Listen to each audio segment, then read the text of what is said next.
चलिए दोस्तों, आज फिर एक लाइव मॉक के साथ हम आपके साथ हाजिर हैं।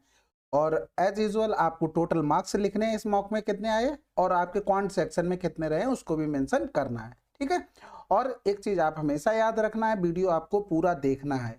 रीजन उसके पीछे ये है, अगर आपके पास टाइम बचता है मॉक देते समय, तब तो आप तो जो सवाल नहीं आते उनको देख लो। अगर टाइम आपसे नहीं बच पा रहा है तो जरूर से पूरा वीडियो देखें, जिससे क्या होगा, आपको हो सकता है आपकी अप्रोच अलग हो, मेरी अप्रोच थोड़ी अलग हो सकता है आप थोड़ा लॉन्ग मेथड कर रहे हो, थोड़ा मैं शॉर्ट मेथड बता दूं। ठीक है, ऐसा नहीं है आपका भी शॉर्ट हो सकता है, मेरा भी लॉन्ग हो सकता है, लेकिन अगर आपके पास मॉक में टाइम नहीं बचता है तो उसको आशा करूंगा मैं कि आप पूरा देखेंगे। ठीक है, चलो फिर स्टार्ट करते हैं। पहला सवाल है, कह रहा था square root of the following expression. सबसे पहली बात तो देखते ही आपको ये सब काटना था। ठीक है, दूसरा ये काटना था, क्योंकि देखो एक में सारे प्लस है, एक में प्लस और माइनस दोनों है, यानी कि प्लस माइनस वाले हमें चाहिए होंगे तभी तो बनेगा। अब स्क्वायर रूट यानी कि ये इस पूरे का रूट लिया गया होगा। अब रूट के बाहर जब निकालोगे तो एक चीज देखो, जब इसका होल स्क्वायर करोगे तभी तो रूट के अंदर पहुंचेगा। एक्स स्क्वायर प्लस का 2 दूनी 4 हो गया और गुणे में 3 हो जाएगा, प्लस में 2 दूनी 4 रूट 3 इंटू में एक्स हो गया। ठीक है, अब यहाँ पर 4 तिया 12 हो गया। लेकिन आपने एक चीज देखा, ये कहीं पर मिला, इसमें कहीं पर भी नहीं मिल रहा है, यानी कि इसमें मिलता लेकिन माइनस था, तो आंसर हमारे पास ये आ गया, बात खत्म हो गई। ठीक है, अब इसका करके देख लो, चाहे एक्स स्क्वायर प्लस में 2 दूनी 4 तिया 12 माइनस का 2 दूनी 4 रूट 3 एक्स हो गया। दूसरे का होल स्क्वायर करेंगे तो ये हो गया 4 एक्स स्क्वायर प्लस का 3 हो गया, और प्लस में 2 दूनी 4 रूट 3 एक्स, ये हो जाएगा। आप देखो दोनों मिल गए, बात खत्म। अगला सवाल, 12 पुरुष एक कार्य को 14 दिनों में पूरा कर सकते हैं, समान कार्य को 18 महिलाओं द्वारा 20 दिनों में पूरा किया जा सकता है। यदि 7 पुरुष और 3 महिलाओं को समान कार्य करने के लिए नियोजित किया जाता है तो पूरा करने में कितने दिन लगेंगे। अब इसमें देखो कितना आप ओरल कैलकुलेशन कर सकते हो, जैसे 4 से आप काट सकते हैं, 6 से काट सकते हैं, तो भाई 6 तियां 18 हो गया, 6 दूनी 12 हो गया। तो आपको लिखना कितना था, 14 दूनी 28 हम लिख लेते, बराबर में 20 तियां 60 महिला वाला लिख लेते, यानी कि इधर पुरुष लिख लो, ये महिला कर लेते।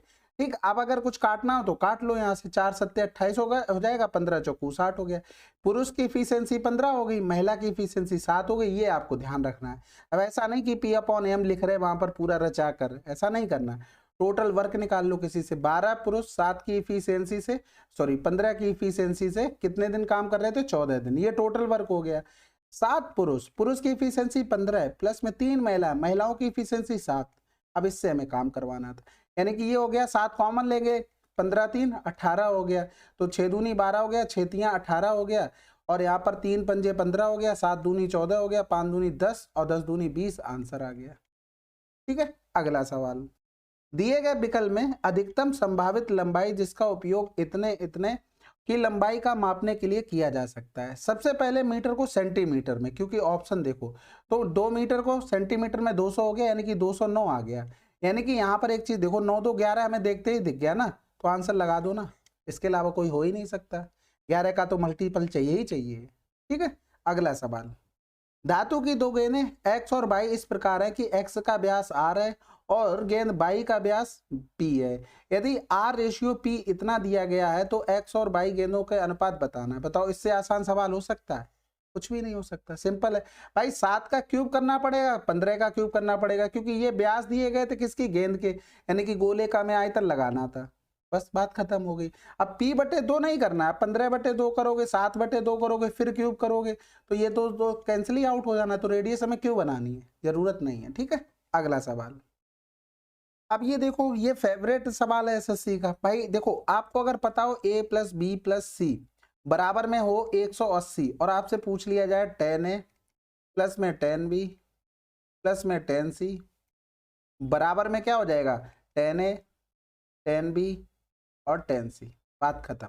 ठीक है, आंसर लगा दो, लेकिन आप पता करोगे तभी तो होगा, अगर ये चीज नहीं पढ़ोगे तो फिर कैसे भी नहीं होगा। ठीक है, बाकी डिटेल में पूरा फार्मूला खोलोगे, a प्लस बी, फिर 180 माइनस सी करोगे, फिर दोनों तरफ tan का मल्टीप्लाई, इस तरीके से बनती हैं ये चीजें। tan a प्लस बी हो गया, फिर इधर करोगे ये tan 180 माइनस सी हो गया, फिर इसको पूरा सॉल्व करके तब ये चीज निकल के आती है। ठीक है, उतना जाओगे तो फिर हो गया एग्जाम में। अब ये देखो, यहाँ पर ये भी आसान था, इसको क्या लिख सकते थे, 5x माइनस का 5x, और ये ब्रैकेट में 5x प्लस का 1 अपॉन में 5x। ठीक है, इसका मान तो आपको 8 पता ही था, यानी कि ऑप्शन देखते तो ये कैंसिल आउट हो गया, बाकी तो सारे हो सकते हैं। लेकिन एक चीज बताओ, यहाँ पर हमें क्या चाहिए, प्लस वाले पे चाहिए, यानी कि 8 का स्क्वायर प्लस का 4 कर दो, बस 8 2 64 और 4 68 हो गया, 17 चौको 68, 2 रूट 17 हो गया, यानी कि 16 रूट 17 आंसर हो गया। अब ये फार्मूले छोटे छोटे नहीं याद होगे तो फिर क्या करोगे, ये चीज पढ़ी होगी ना आपने, x माइनस 1/x बराबर में होता है a, तो x प्लस 1/x, इसको दोनों तरफ होल स्क्वायर करते हैं तब निकालते हैं, a स्क्वायर प्लस का 4 होता है, और इन दोनों का प्रोडक्ट भी 4 के साथ चिपक के आता है इनटू में, तो लेकिन ये कट जाता तो फार्मूला इतना बचा। यहाँ पर इन दोनों का प्रोडक्ट अगर हम चिपकाते फार्मूले में तो ये a स्क्वायर प्लस में 5x 4 के साथ आ जाएगा, 5x इंटू में 1/5x, तो ये भी कैंसिल आउट हो जाना था, तो इसलिए डायरेक्ट लगा लिया। अगला सवाल, एक ठोस पिरामिड के वर्गाकार आधार की भुजा इतनी है, पिरामिड की ऊंचाई इतनी सेंटीमीटर है, तो पिरामिड के पार्श्व पृष्ठीय क्षेत्रफल ज्ञात कीजिए। पिरामिड आया, दिमाग में तुरंत कोण आना चाहिए। कोण का पार्श्व पृष्ठीय क्षेत्रफल क्या होता है, पाई आर एल होता है, 2 का इधर गुणा कर दो, 2 का भाग कर दो, 2 पाई आर क्या हो गया, कोण में भैया ये बेस का, ये क्या होता है, सर्किल होता है बेस, यानी कि ये परिमाप हो गया, आधार का परिमाप, आधार का परिमाप, ठीक है, आधार का परिमाप इनटू में स्लाइंट हाइट 1/2, ये हो गया हमारा किसका, पिरामिड का फार्मूला। बस इसको 10 बार करोगे ना तो अपने आप से दिमाग में ये फार्मूला चलेगा, इसमें कुछ बताने की जरूरत नहीं पड़ेगी। अब आती है स्लाइंट हाइट की बात। देखो जिस फर्श पे आप पैर रख के बैठे हो ना, उसको ले लो एक स्क्वायर, ठीक है, स्क्वायर ले लिया, उसके सेंटर से पंखे की तरफ देखो, वो हाइट हो गई, वो हाइट कितनी दी गई थी, 20 दी गई थी। अब जो पंखे से फ्लोर पे देखना है, जो सेंटर पे पॉइंट ये बैठा होगा फ्लोर पे, फ्लोर से इसको किसी भी दीवार के कोने पे मिलाओ, कोने इन द सेंस नहीं, साइड के सेंटर पे, तो ये क्या हो जाएगा, आपका जो फर्श है उसमें ये सारी साइडें हैं, यानी कि उसका आधा होगा, अगर स्क्वायर है तो ये कितना हो जाएगा, 75/2 हो जाएगा। ये स्लाइंट हाइट हो गई, यानी कि जो पंखा लगा है ना, पंखे का इस कोने से मिलाना है, तो ये इस कोने से ये मिलाएंगे इस तरीके से, ये पंखा लगा हुआ है तो इस तरीके से बनेगा जाके। अब हमें निकालना था ये, यानी कि हम पूरे में क्या करते हैं, 20 का 2 का गुणा कर देते हैं, यानी कि 20 गुणे में 2 75, x इंटू में 2 हो गया। ये बात तो समझ गए ना। अब यहां से देखना 5 का भाग कर दो सब में, इसमें भी 5 का भाग, इसमें भी 5 का भाग, इसमें भी 5 का भाग, यानी कि 5 को भी 4 दूनी 8 हो गया, 15 हो गया, और इधर 8 15 17 हो गया, यानी कि x गुणे में 2/5 बराबर क्या आ गया, 17 आ गया। तो x बराबर में 17 पना 85/2, ये बन गया जाके। बात समझ में आई। बस अब मान रख दो 1/2, आधार का परिमाप 4 गुणे में 75 हो गया, और इंटू में l यानी कि 85/2 हो गया, ये कैंसिल आउट हो गया, और 55 25 कर देंगे, हासिल लगा 2 हो गया, 5 7 35, 8 पन्ना 40, 5 7 35, 8 पन्ना 40, 40 30 70, 70 और 5 75, 2 77 हो गया, 75 दिख गया ना, बस काम खत्म हो गया हमारा। इतना बहुत होता है करना। अब कुछ सवाल तो अच्छे मिलेंगे ही, हर सवाल तो हलवा नहीं मिलेगा। अगला सवाल, इस सवाल में कुछ करने की भी जरूरत नहीं थी, आपको फार्मूला पता है भाई, कोसेक स्क्वायर ए माइनस का कॉट स्क्वायर ए बराबर में क्या होता है, 1 होता है। अब यहाँ पर तो उल्टा लिखा हुआ था, यानी कि पूरे में माइनस का गुणा कर देंगे, ये माइनस हो जाएगा, आंसर क्या आ जाएगा, माइनस का 1। अगला सवाल, ए और बी समान समय पर क्रमशः एक्स और वाई से एक दूसरे की ओर चलना शुरू करते हैं, ए की चाल बी की चाल से इतनी अधिक है, रास्ते मिलने के बाद, ये बात कह दी, बस आप समझ गए होगे सवाल को पढ़ते ही, अगर आपकी प्रैक्टिस अच्छी होगी। क्या होता है, S1/S2 बराबर में होता है T2/T1, ये फार्मूला लगेगा, बस सिंपल। अब B की चाल से 20% अधिक है, यानी कि ये 5 है तो ये 6 हो गया, यानी कि 6/5 हो गया। अब यहाँ पर A का टाइम हमें दिया गया था कि A और B को क्रमशः बाई x पर पहुंचने के लिए इतने और इतने घंटे, क्रमशः की बात कर रहा है, यानी कि ये आ जाएगा 2 दूनी 4 1 5/2 नीचे हो जाएगा, ये x ऊपर में हो जाएगा।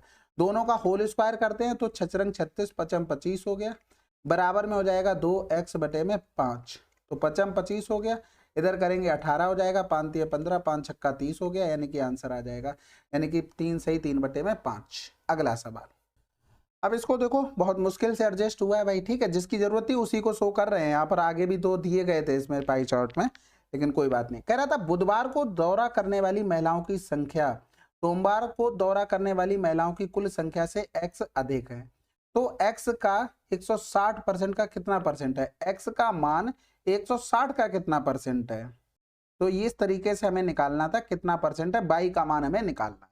तो सबसे पहले बुधवार पे पहुंचो, बुधवार में टोटल कितने थे, 420 थे, हमें रेशियो दिया गया था बुधवार का, ठीक है, तो यहाँ पर 3 और 4 टोटल 7 हो गए, यानी कि इसी 7 का मान दिया गया था। महिलाओं के लिए कौन सा था, ये फीमेल दूसरे नंबर पे, ये महिलाएं हो गई। इसी तरीके से दूसरा सोमवार के लिए कह रहा था 480, सोमवार में टोटल कितना हो गया, 12 हो गया। महिलाओं के लिए 5, यानी कि 12 हो गया टोटल, 5 का मान निकाल लेंगे। तो 12 चौक 48, 5 चौको 20 हो गया, यानी कि 200 हो गया। 7 छक्का 42, 6 चौक 24, 240 हो गया। डिफरेंस 40, यही तो बराबर में x हो गया। यहाँ पर x रखना था, बटे में 160 हो जाता। ये क्या किया मैंने, 22% तो होगा। ठीक है, तो ये 0 से 0 काट दो, इधर 400 बटे में 16 हो गया। 16 दूनी 32, 16 पंजे 80, ये आ गया आंसर। अगला सवाल, ए को कार्य पूरा करने में 15 दिन लगते हैं तथा बी और सी को की कार्य क्षमताओं के बीच अनुपात इतना है। बी और सी एक साथ कार्य शुरू किया और इसे पूरा करने में 12 दिन लगे। यदि ए ने पहले बी और फिर सी के साथ एकांतर दिनों में कार्य शुरू किया तो कार्य को पूरा करने के लिए आवश्यक दिनों की संख्या बताइए। तो देखो, ए 15 दिन में कर रहा था, बी प्लस का सी कर रहा था 12 दिन में। एलसीएम ले लेंगे तो 60, 5 हो गया इसकी इफिशियंसी, और सॉरी 15 चौको 60, 12 पंजे 60 इनकी इफिशियंसी। अब जो रेशियो दिया गया था उसमें भी टोटल 5 था, यानी कि जो हमने निकाली है ना टोटल 5 बी और सी की, भाई रेशियो के हिसाब से था, यानी कि जो रेशियो था वो सेटिस्फाइड हो गया। तो बी का मान 2 हो गया, सी का मान 3 हो गया, बस। अब ए ने पहले दिन बी के साथ काम किया, दूसरे दिन ए ने सी के साथ काम किया, यानी कि ए 4 2 6 काम होगा, फिर 4 3 7 काम होगा, 7 6 13 काम होगा। कितने दिन में, 2 डेज में होगा। ठीक है, हमें करवाना है 60 काम, यानी कि 13 चौको 52, 52 तक पहुंचेंगे तो कै दिन लग जाएंगे, 4 दूनी 8 दिन लग जाएंगे। अब देखो 8 दिन तो पहुंच गए, इसके अलावा कुछ करना ही नहीं था भाई। 8 दिन के बाद अब क्या निकालना है आपको, 8 दिन के बाद तो 9 ही दिन तो आएंगे, इसके अलावा कुछ करते रह जाओगे क्या, फिर तो टाइम वेस्ट करना है। तो यहाँ पर 52 हो गया, 52 दोनों में काम बचा कितना, 8। अब फिर से इन दोनों का नंबर आ जाएगा, यानी कि ये एक दिन में 6 काम कर देंगे, 2 काम बचा, यानी कि एक दिन और जोड़ दो। अब फिर से ए प्लस सी आ जाएंगे, यानी कि ये तो 9 हो गया, इन दोनों को जोड़ेंगे, 9 से ही 2 बटे में 7 आंसर। अगला सवाल, 2100 में अनुपम 2100 रुपए में अनुपमा ने 100 प्रति रुपए 2100 में अनुपमा ने 100 रुपए प्रति पैकेट की दर से बादाम के 10 पैकेट, 60 रुपए प्रति पैकेट की दर से दाल के 10 पैकेट, 50 रुपए प्रति पैकेट की दर से चावल के कुछ पैकेट खरीदे, तो प्रति वस्तु औसत कितना है। अब एक चीज बताओ, 50 रुपए प्रति पैकेट, देखो एक पैकेट का मूल्य 100 रुपए है, कुछ फिर आगे एक पैकेट किसी का बेच रहे थे उसका मूल्य 60 रुपए था, आगे कुछ बेच रहे थे 50 था, जोड़ दो भाई 0, 6 5 11, हासिल लगा, 1 हो गया, 2 हो गया। अब 3 पैकेट यानी कि प्रत्येक का हमें मान बताना था, 70 औसत हो गया। हमें क्यों निकालने हैं चावल के पैकेट वगैरह, जरूरत नहीं है। अगला सवाल, एक साझेदारी में पार्वती का निवेश पूर्णिमा के निवेश का 3/5 है, यानी कि पूर्णिमा 5 निवेश करती तो ये 3 हो गया। यदि 1 वर्ष के बाद पार्वती द्वारा अर्जित लाभ इतना है, यानी कि पार्वती यानी कि 3 का मान दिया गया था 8460, हमें निकालना था किसका, पूर्णिमा का 5 का मान। तो यहाँ पर 3 दूनी 6 हो गया, 3 अट्ठे 24 हो गया, 3 दूनी 6 0, 5 दूनी 10 और 5 अट्ठे 40 और 41, बात खत्म। ठीक है, अगला सवाल, यहाँ पर देखो ये हमको दिया गया था, बोला था x and y are the positive integer, then what is the value of 2x minus का 5। अब एक चीज देखो, हमें बाई से तो कोई पंचायत नहीं है, बाई कुछ भी मल्टीपल रहा होगा, लेकिन हमें पंचायत 3 से है। अब 3 कहाँ कहाँ आया होगा, 3 3 में आया होगा, 6 में आया होगा, भाई इसकी के मल्टीपल में चलते रहे होंगे, 3 दूनी 6, 3 त्रिका 9, 3 चौको 12, 3 पंजे 15 हो गया, बस इसके बाद 17 आ गया, बात खत्म हो गई। यानी कि इसमें 1 3 हो गया, इसमें 2 3 हो गए, इसमें 1 3 हो गया, इसमें भी 1 3 हो गया, तो 1 2 3 4 5 6 हो गया, यानी कि 3 की पावर 6 बराबर में 3 की पावर में x, x बराबर क्या आ गया, 6 आ गया, बात खत्म हो गई। 6 दूनी 12 माइनस का 5 7 आंसर। अगला सवाल, 2 ट्रेनों की लंबाई इतनी और इतनी है, वे समान दिशा में क्रमशः इतनी और इतनी की चाल से समानांतर रेखाओं पर यात्रा करती हैं। यदि उनके द्वारा एक दूसरे को पार करने में लिया गया समय इतना है तो x का मान, भाई देखो दोनों डिस्टेंस हमको क्या करनी पड़ेगी, जोड़नी पड़ेंगी। 3x माइनस का 10, एक ही दिशा में चल रही थी तो स्पीड क्या होगी, घट जाएगी, यानी कि कितनी आ जाएगी, 10 आ जाएगी।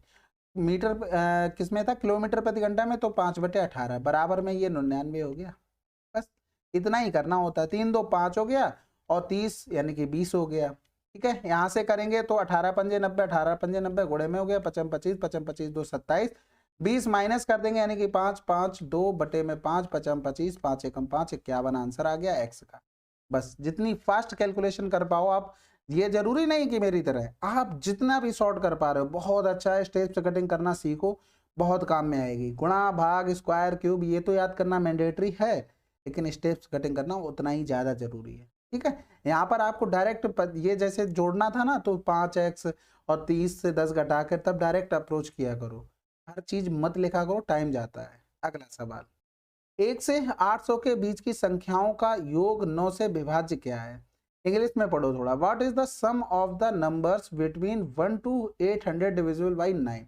यानी कि हमें 1 से लेके 800 के बीच में हमें नंबर बताने हैं जो 9 से डिवाइड है, उनका योग। और एक बात समझ गई ये, यानी कि सभी में 9 आ रहा होगा, तो देखो 5 3 8 2 10 4 14, 3 2 5 4 9 हो सकता है, 3 2 5 5 5 10 और 18 हो सकता है, 6 3 9 4 2 6 4 2 6 9 6 15 15 और 8 8 5 13 23 नहीं होगा, यानी कि 2 ऑप्शन हमको मिल गए। अब 2 ऑप्शन में ये हो सकता है कि हम लास्ट के 2 डिजिट निकाल सकते हैं, अगर एक और हो जाता तो कोई बात ही नहीं।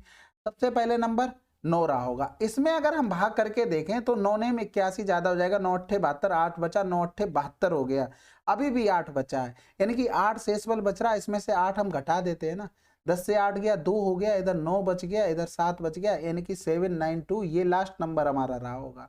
इनका अगर एवरेज लिखोगे तो 792 प्लस का 9 बटे में 2, ये तो एवरेज हो गया।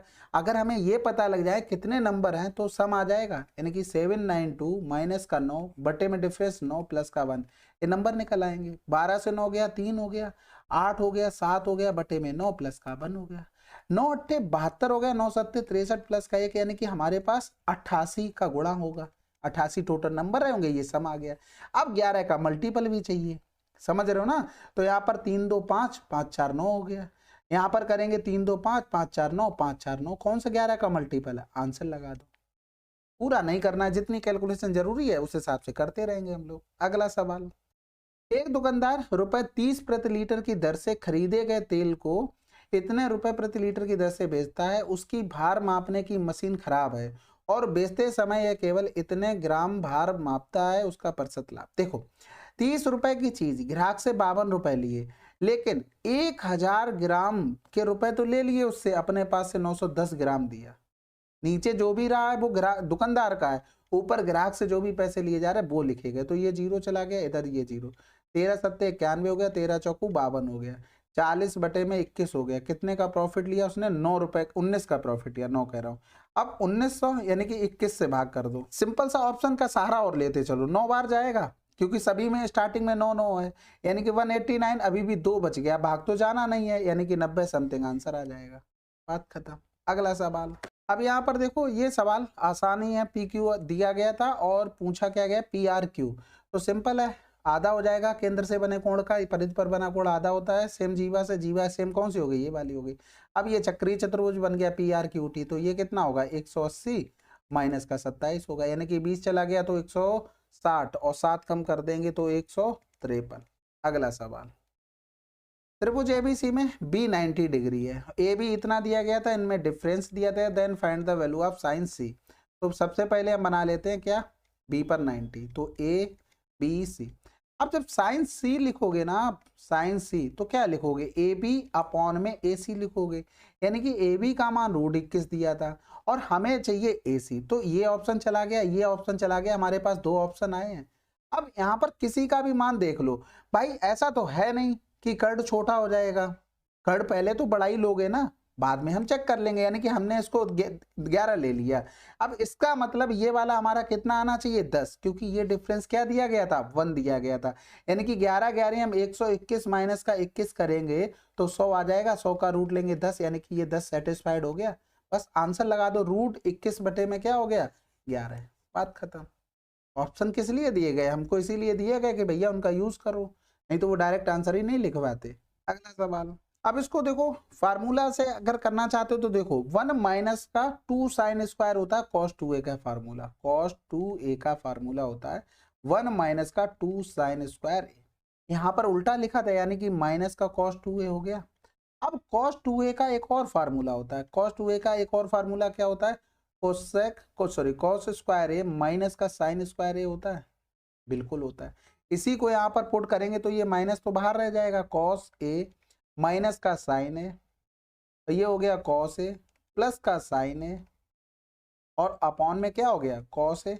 अब ये देख लिखने में टाइम लग रहा है, लेकिन आप अगर पेपर में करना है ना तो आपको स्टेप से कटिंग करनी आनी चाहिए कि कितना हमें कम से कम लिखना है। यहाँ पर माइनस का कॉस है, माइनस का साइन है, प्लस में साइन है हो गया और ये कैंसिल आउट हो गया, माइनस का कॉस है आंसर। अगला सवाल, यदि ब्याज अर्धवार्षिक रूप से संयोजित की जाती है तो इतने पर 16% की प्रतिवर्ष की दर से एक वर्ष का चक्रवृद्धि ब्याज। कितना आसान सवाल हो गया।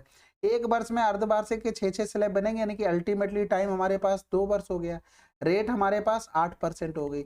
2 साल की effective rate A plus B plus A B upon में 100 होता है, यानी कि 8 8 16 और 8 2 64 16.64% ब्याज हो जाएगा जब प्रिंसिपल हमारा 100 होगा।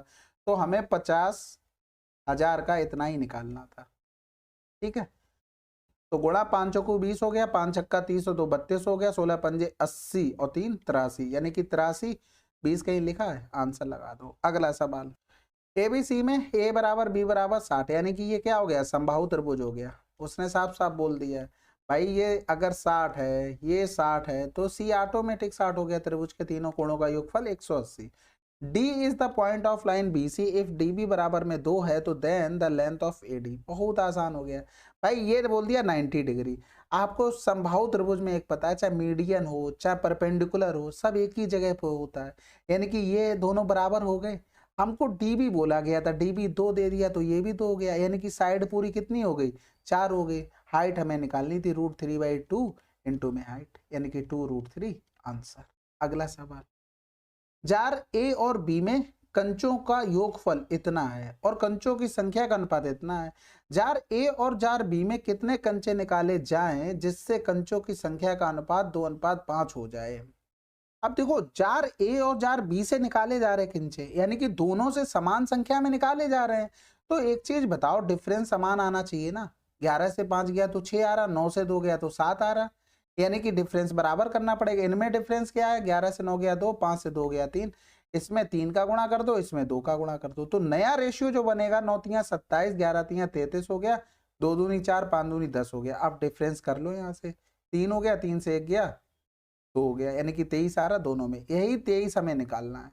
तो सबसे पहले इनका योग देखेंगे तो 30 और 20 50 और 10 60 बराबर में 2400 हो गया, यानी कि कैंसिल आउट हो जाए, सॉरी 2400। तो ये 0 से 0 40 गुना हो गया, हमें 23 का 40 गुना करना था, 920 आंसर आ जाए। सिंपल था। अगला सवाल, दो अलग अलग दुकानों में एक वस्तु का अंकित मूल्य इतना है। दुकान ए 50% की छूट प्रदान करता है और दुकान बी 40 और 10 की 2 क्रमिक छूट प्रदान करता है। यदि दुकानों द्वारा दी गई छूट के बीच अंतर इतना है तो पी का मान बताना।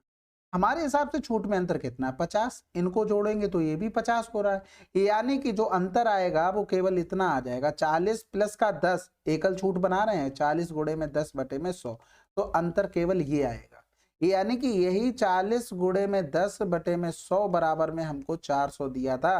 कैंसिल आउट कर दो, यानी कि 100 बराबर में निकालते 4 का 100 गुना हो रहा था, तो 100 का 100 गुना कर देंगे तो आंसर आ जाएगा हमारे पास 10,000।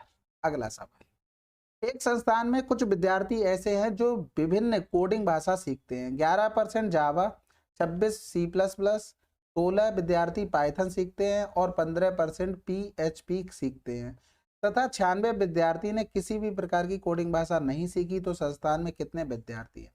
तो 11 26 37 हो गया, 37 में 10 जोड़ा 47, 47 और 6 53, 53 और 10 63 और 5 68, यानी कि 100 अगर टोटल है तो 68% लोगों ने सीख लिया है। तो अभी भी सीखने के लिए 32 बाकी थे, इन्होंने कुछ नहीं सीखा। तो टोटल 100 बराबर में ये 3 गुना था, इसका भी 3 गुना, 300 आंसर। बात खत्म। अगला सवाल, अब ये थे आपके टोटल 25 क्वेश्चन। हो सकता है थोड़ा फास्ट लगाओ, लेकिन आपको अप्रोच अच्छे से करनी पड़ेगी। आपको कोई भी आपका सरल तरीका तो उसको आप अडॉप्ट कीजिएगा, हो सके तो कमेंट बॉक्स में मेंशन कीजिएगा, ठीक है। और बाकी कोई सजेशन हो तो कमेंट में जरूर लिखना है आपको, ठीक है। और यही कहूंगा मैं आपसे, एक बार में सवाल आपको मॉक देते समय पढ़ना है, अगर समझ में आता है इसमें क्या अप्रोच करनी तब तो करना है, नहीं तो स्किप करना है, उसके सेकंड गो में करना है, फिर भी नहीं आता तो थर्ड गो में करना है। आराम से करना है, तसल्ली से। हड़बड़ी में सवाल और एक दो गलत कर लोगे ज्यादा, कुछ नहीं फायदा होगा। अभी आप घर पे मॉक दे रहे हो तो उसको रिलैक्स मूड में दीजिए थोड़ा, और अपने आप को अडॉप्ट कीजिए उस माहौल के लिए, ठीक है, बाकी कोई सजेशन हो कमेंट में लिखिएगा। मिलते हैं अगले वीडियो में, तब तक के लिए जय हिंद जय भारत।